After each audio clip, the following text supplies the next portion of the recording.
What's going on? Happy hump day to everybody. Wednesday, we're now that much closer to the Carolina Panthers' first matchup of the season against the Cleveland Browns. I am Chris Jenkins, credentialed member of the media, covering the Carolina Panthers for Charlotte Vibe, aka Man of the People, which means I love working for fans. Have questions for me, players, coaches, please let me know. And we're also 4 days away from game day. We're also 4 days away from me getting to 5,000 subscribers. So if you haven't done so, take a chance, take a moment, hit that subscribe button, help me get to 5,000 before the start of the season.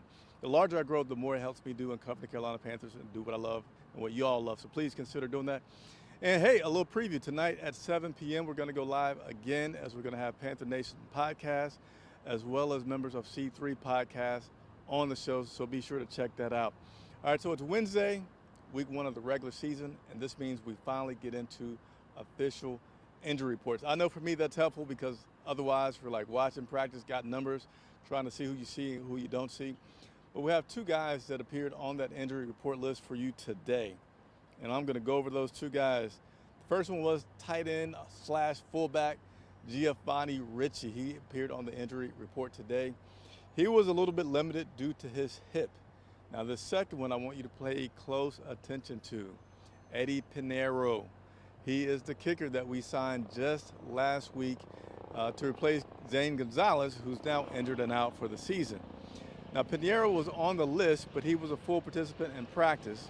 But he had his left hip that was made him appear on that list. So that could be a little concerning that you just got this guy and he's already on their injury report. Last week when we first had a chance to speak with him, he had not yet had a chance to kick here in Charlotte or Bank of America Stadium. So Coach Rule did report that he has since, including today, been able to kick here at Bank of America Stadium. But you got to ask the question, all right, Coach, we had some things go wrong last year with kickers. Then we had Zane Gonzalez come in and save the day. And then we had the big old mishap in Buffalo where you end up having everybody on the team try out to kick field goals. Not so much worried about that this year. If, worst case scenario, if Eddie is not ready this Sunday, not able to play. Now that, we may have some guys on the practice squad that we put on between now and the next couple of days. But if he doesn't work out, if he ends up being injured, there's no guy on the practice squad. Well, this year they have Johnny Hecker that can kick field goals. And last year they did not have that luxury. P.J. Walker can also hold. They were successful in doing that for the last preseason game. So that is something that they could entertain doing this year if they need to. Now, Coach Rule talked about practice today, media. We're not allowed to watch practice anymore. Pretty much we only get to see the first 15 minutes of practice. And then we come inside, you can't see it, the Bank of America Stadium in front of me, and we wait for players and coaches afterwards. He said the energy was good at practice. It was really good. But what about Baker Mayfield? He's a guy that plays with a lot of chip on his shoulder, a lot of edge. Questions, hey, have you had to talk to Baker this week? Make sure that he stays settled, doesn't get overhyped. He says, nah, I talked with all the guys. He knows we're asking about Baker because he's the quarterback. But he says he talks to all these guys, but Baker specifically, he's not showing any signs of being overhyped or being distracted about any other headlines out there. He's just solely focused on playing this week versus the Cleveland Browns. Now, this game one is it's an exciting one. The season's finally underway. How do coaches prepare for game one? You don't have a lot of tape on the team. The Cleveland Browns have a new quarterback that they're going to be playing. They're not going to be facing Deshaun Watson. So Coach Rule talked about, the way that you prepare for that is the way you really prepare for all week one games. If you don't have much tape on the current team and what they're going to be doing, you go and look at their tendencies. You look at the guy that's quarterback and see what other teams he's played for. Watch the tape on there. The coaches, you do the same thing with them. Maybe you haven't seen their offense because it's been so vanilla. You look at previous seasons if you can, but if the guys are new to the personnel, then you go to his college tape. You just go and find tape on whenever these people last played, whether it's coaches or players, and you keep watching that. And then everybody just has to do good old football as the game progresses, and that's make adjustments.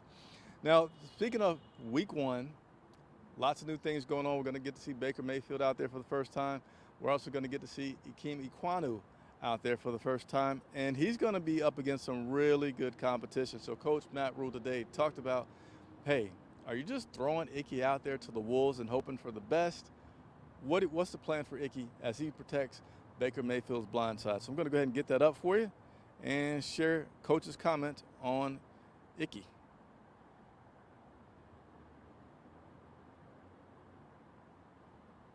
Give me just a second.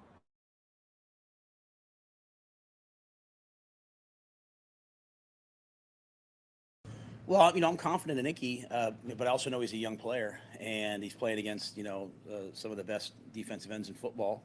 Um, but what better way to go do it than to go do it against the best? And you'll have some reps. You'll learn from the reps as you go. I mean, this isn't like an all or nothing game. He's going to get in the game. He's going to adapt as the game goes on. I think one of the great things is we have great ends. He goes to practice. He goes against Brian Burns. He goes against Haynes. He goes against Yetur. I mean, we have some guys who can rush too. So. He's a talented player. Every day is going to be a new day for him in terms of learning. But Iggy's a really smart player, and so his level of preparation. And I was in here, I think Thursday night with Red Hot Chili Peppers. Was what, Thursday night? So I think I was one of the last guys in here. I'm not humble bragging it, just because I didn't have anything else to do, and like he and Christian were the last two guys in the training room. It's actually pretty cool, because there was like one last chiropractic appointment left, and Christian went to get on it and saw Icky waiting and said, "You know what? It pains me to do this, but I'm going to give it to you because you're an O-lineman." So Christian got up and let Icky get on there, and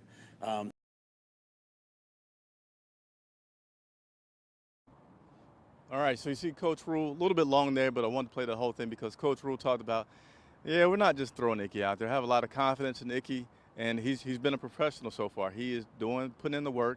He's putting in extra work to make sure that he's prepared for this challenge against the Cleveland Browns this Sunday. Let me continue to work through my notes here. So Icky's going to give against some great edge rushers. And this defense is a pretty good defense, very balanced offense. But I also want to ask Coach Rule, what about this offense? What do you have to look out for? What does this defense have to prepare for from the offense of the Cleveland Browns? And I got that clip for you here in just a second. I'm going to share that with you as well.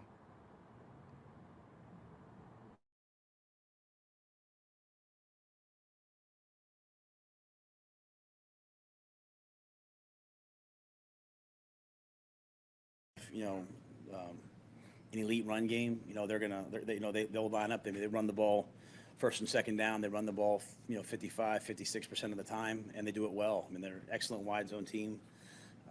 Coach Callahan, does it as well as anybody else. I mean, they get the ball to the perimeter. They'll challenge your edges. So they have an excellent, run game. And then, they've added Amari Cooper. They have David Njoku. They have playmakers on the outside, difference makers on the outside, Donovan Peoples-Jones. So, you can load up and try to take away the run game because of the problems they present, and that the ball can go outside. Then excellent play action game, naked play action game off of the double move violators to get big plays. So they do a bunch of things really well on offense. Obviously, Coach Stefanski and.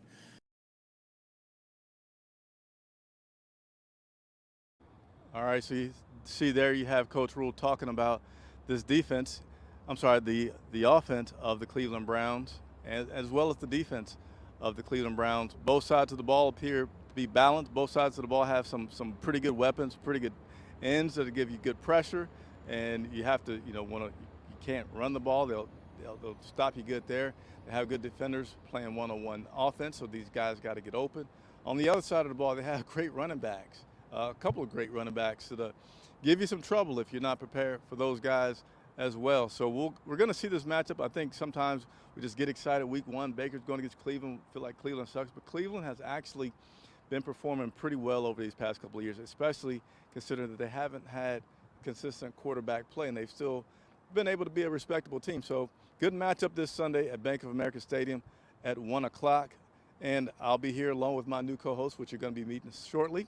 I say shortly as in Sunday, our pregame show, which goes on at about 11 a.m. So just make sure that you have your notifications set and are able to watch that. So Open Locker Room is back.